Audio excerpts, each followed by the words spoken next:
un encuentro vivo con Jesús nuestro Señor.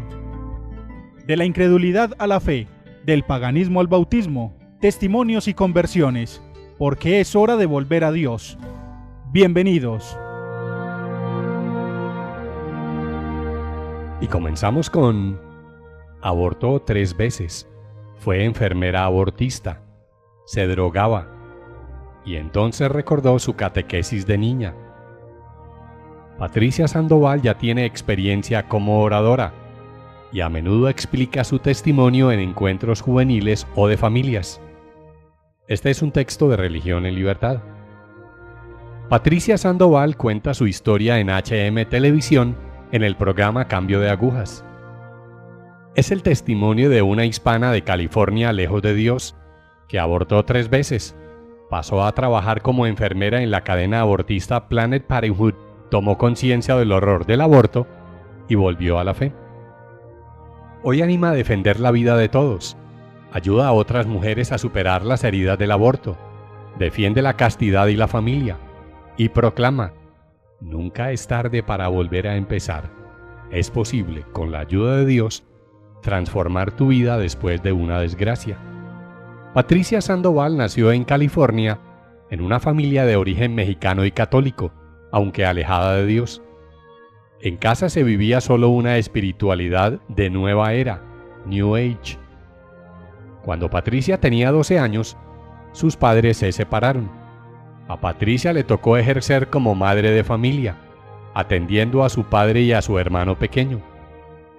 A cambio, su padre le daba mucha libertad para salir de casa y ningún horario para regresar. En ese ambiente permisivo, apenas año y medio quedó embarazada 3 veces y abortó 3 veces. Los anticonceptivos que conseguía en la clínica de abortos Planned Parenthood fallaban, pero allí ella podía compensarlo abortando. ¿Cómo es posible que en un año y medio me quedo embarazada 3 veces? No entendía por qué me fallaban los anticonceptivos, por qué no funcionaban si esto supuestamente era el sexo seguro. Y esta vez ya no quería sentirme culpable. Esa conciencia que me decía traidora, esa conciencia que me daba vergüenza de que había abortado, ya no lo quería hacer sola. En el tercer aborto algo cambió. Llevó consigo a su novio y él lloró durante el aborto. Él quedó muy afectado y yo no. Yo era una piedra. Yo no me sentía mal, no me sentía triste. Me daba pena y me sentía culpable, pero no podía derramar ni una lágrima. Y cuando veo que él sí podía llorar ese aborto, ahí me doy cuenta. ¿Qué pasa con mi corazón? ¿Cuándo se hizo tan frío? ¿Por qué mi novio puede llorar un aborto y yo no? Se instaló en ella una mentalidad de huir de todo. Dejó al novio y cambió de ciudad. En su nueva residencia, supo que una clínica de abortos de Planned Parenthood buscaba una enfermera bilingüe y pasó a trabajar en ella.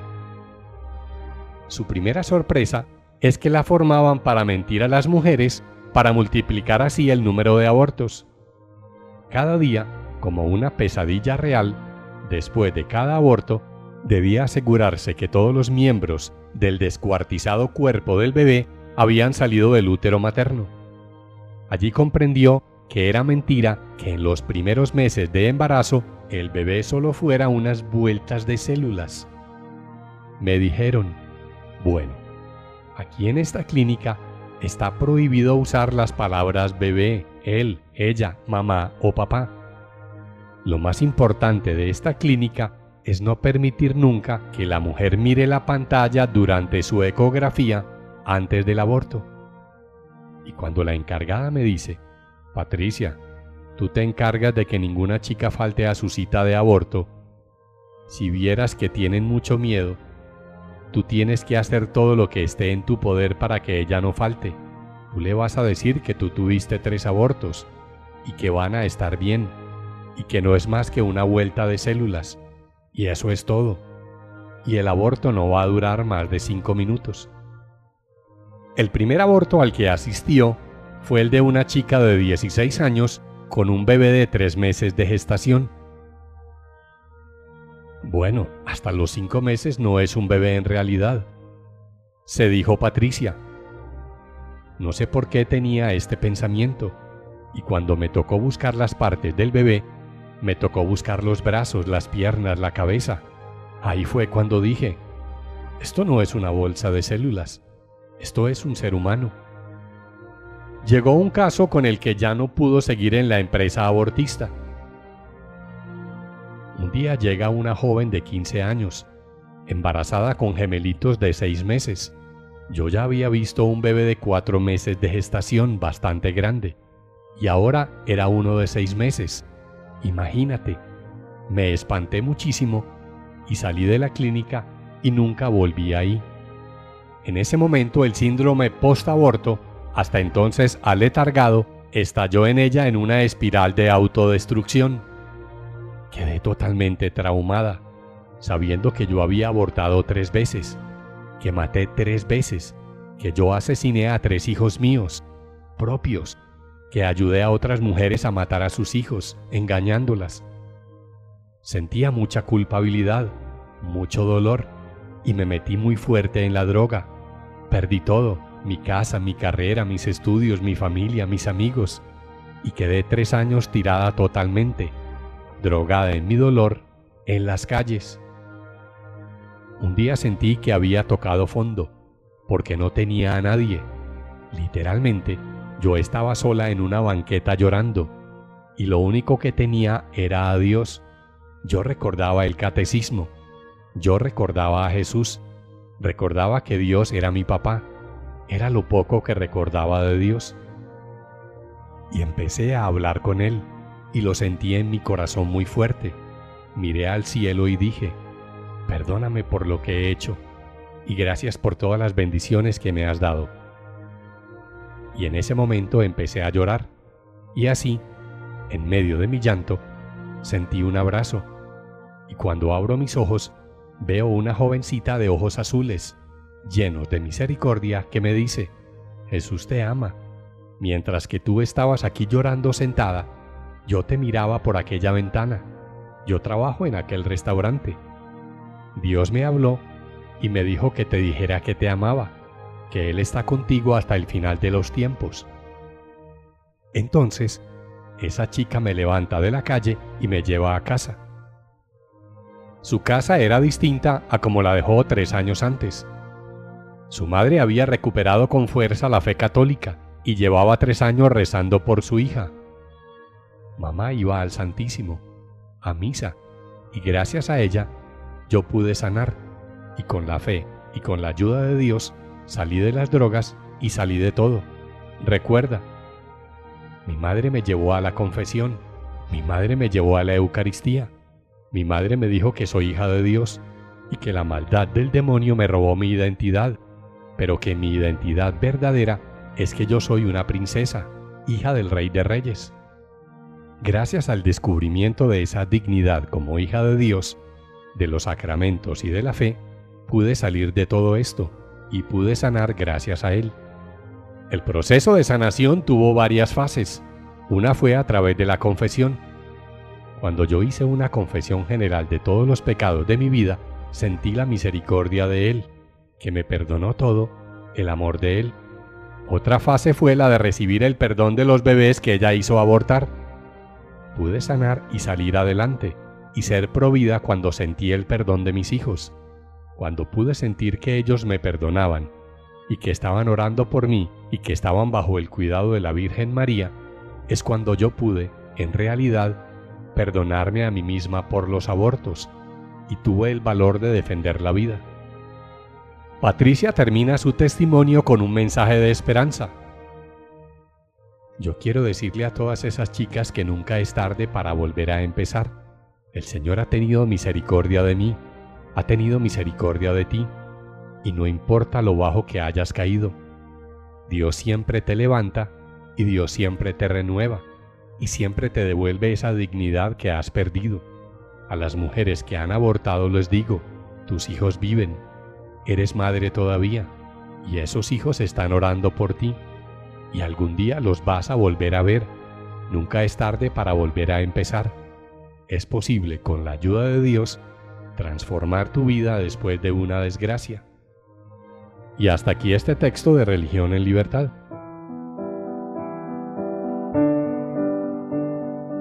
Vamos ahora con el poder evangelizador del arte.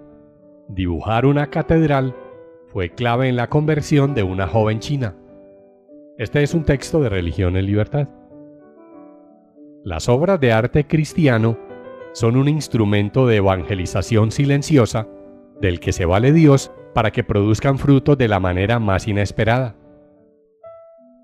En este caso, el sencillo interior de un templo y sus neoclásicas formas exteriores llamaron la atención de una joven pintora china. Como relatan Andrea Gagliarducci y Kevin J. Jones en Catholic News Agency, Yan Su es una artista de la ciudad de Wuhan, en la China central.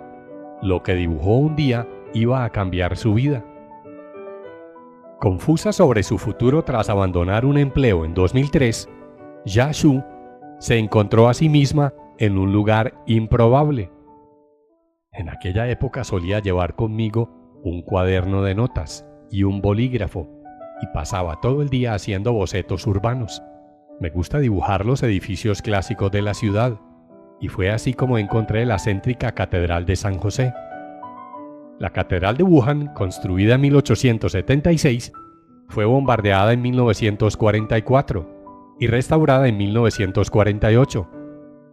En 1966 fue arrasada por la Revolución Cultural China y reabrió sus puertas en 1980. La iglesia le pareció espléndida, hermosa. Me quedé mirándola y luego regresé para seguir dibujándola, dijo. Al tercer día, un sacerdote católico se me acercó y me habló de la fe católica. Durante años no me había interesado por la religión y quería saber más sobre la fe. Aunque no era católica, empecé a ir a misa todos los domingos y rezaba al Señor para que me mostrase el camino. Aún tardó 7 años en bautizarse, ingresando en la iglesia en esa Catedral de San José durante la vigilia pascual de 2011. Yan tenía la sensación de que en China cada vez más personas están buscando un camino, una vida real, una vida auténtica que tenga sentido y esté llena con la misericordia y gloria de Dios. Así que, alabado sea el Señor. China está lejos de Roma, pero los católicos en China siempre rezan para que en el futuro el Papa visite algún día nuestro país. Afirma, ser católico en China significa formar parte de una minoría. De los 10 millones de personas que viven en Wuhan, solo 30.000 son católicas. La República Popular China es un país socialista. La mayor parte de la gente no tiene simpatías religiosas. Sin embargo, la fe se vive de una forma muy intensa. Me encanta mi iglesia. Hay muchos jóvenes católicos maravillosos. Vamos a misa a menudo. Rezamos el rosario juntos. La fe católica me hace mejor persona. Entre las principales dificultades para vivir la fe en China está que las fiestas católicas sean días laborables, especialmente en Nochebuena y Navidad, Viernes Santo, Vigilia Pascual y la Asunción de la Virgen María. Si quieres asistir a las celebraciones, normalmente tienes que pedir un día libre. Yan va siempre a misa los domingos, hace las lecturas y es miembro del coro de la catedral. La misa puede celebrarse públicamente, pero solo está permitido en el interior del templo. No podemos salir al patio. Aunque Roma está muy lejos, ella tiene una forma perfecta para sentirse más cercana a Roma. EWTN. Todos los días sigo la misa en EWTN. Podemos leer noticias sobre el Papa y la Santa Sede en Internet. Además de mantenerse informados sobre la vida de la Iglesia en todo el mundo, los católicos de Wuhan intentan también formar parte de ella. Algunos jóvenes están planeando viajar a Cracovia para la Jornada Mundial de la Juventud de este año, y la Catedral de San José abrió su puerta santa el 8 de diciembre. La celebración fue muy importante, dice Yan, aunque ella no pudo asistir porque tuvo que trabajar. La puerta santa es un símbolo muy importante, porque Jesús dijo, Yo soy el camino, la verdad y la vida. Nadie va al Padre sino por mí. La gente tiene que atravesar la puerta de Cristo para salvarse. Jan ve en la apertura de la puerta santa otro significado simbólico, porque nos conecta con la Santa Iglesia Católica, una santa, católica y apostólica. Hay tensiones entre la Iglesia Católica y el gobierno chino, que ha establecido una asociación patriótica católica paralela que en ocasiones nombra obispos sin la aprobación del Vaticano. Algunos sacerdotes católicos, incluyendo obispos, han sido encarcelados por su lealtad a la Santa Sede. Estos problemas también tienen incidencia en Wuhan. Jan dice que siempre tiene que enfrentarse a los prejuicios de otras personas. En 2007 volvió a la escuela y se graduó en Historia del Arte. Vio en ello otra forma de ayudarme a mantenerme en contacto con la fe católica. Jan acaba de crear un retrato especial de Santo Tomás de Aquino, con el que ganó el concurso internacional Veritas et Amor que organiza el Circolo San Tommaso da Aquino, asociación cultural italiana consagrada al influyente teólogo, filósofo y santo del siglo XIII. Su retrato presenta a Santo Tomás de Aquino con el estilo de un manuscrito iluminado. Santo Tomás de Aquino me hace pensar sobre cómo construir el fin de mi vida y averiguar los planes de Dios para mí. Los planes de Dios son casi siempre insondables, solo tienes que rezar. Jan dice que encuentra consuelo en el arte. Pintar o dibujar cosas de Dios es para mí una forma especial de oración.